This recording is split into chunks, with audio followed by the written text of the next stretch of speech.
नवाज से, या रसूल अल्लाह, कौसर भागलपुरी ने कहा था कि जो भी कौसर गदाए नबी हो गए, जो भी कौसर गदाए नबी हो गए, अपना दावा है वो जन्नती हो गए।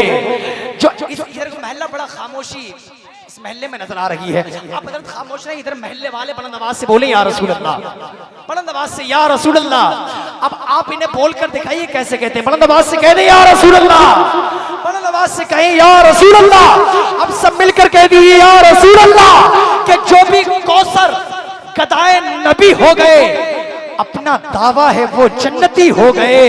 और इश्के सरकार की जिसको दौलत मिली, इश्के सरकार की जिसको दौलत मिली, इश्के सरकार की जिसको दौलत मिली, इश्क ही की बदौलत वली हो गए। सरकार की जिसको दौलत मिली, इश्क ही की बदौलत वली हो गए। और शाहे अहमद रजा का ये फैजान है, अहमद रजा का शाहे ये फैजान है। अरे जो भी कौसर गदाए नबी हो गए, अपना दावा है वो जन्नती हो गए। और शाहे अहमद रजा का ये फैजान है, उनके सदक़े में हम कादरी हो गए, उनके सदक़े में हम कादरी हो गए, उनके सदक़े में हम कादरी हो गए।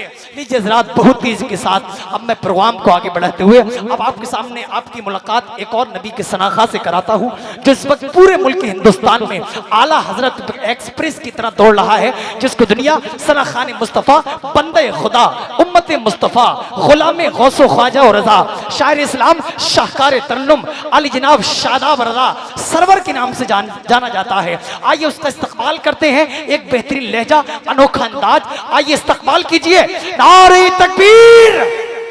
अरे खामोश क्यों बैठे हो हजरतपुर वालों, खामोश क्यों बैठे हो? क्या ये कब्रिस्तान है? अरे झूम के नारा लगाओ, ख्वाजा का हिंदुस्तान है। नारे तकबीर, नारे रिसालत, नारे गौसियत, ख्वाजा का हिंदुस्तान, मसलके आला हजरत, मसलके आला हजरत, बस्ती बस्ती खरिया खरिया, इल्म का सागर फैज का दरिया। नारे तकबीर, तेरी तेरी तेरी जमीन तेरा आस्तान है ख्वाजा, इसीलिए तो ये भारत महान है ख्वाजा। बस एक बूंद के मानिंद है अना सागर, तुम्हारे कब्जे में हिंदुस्तान है ख्वाजा।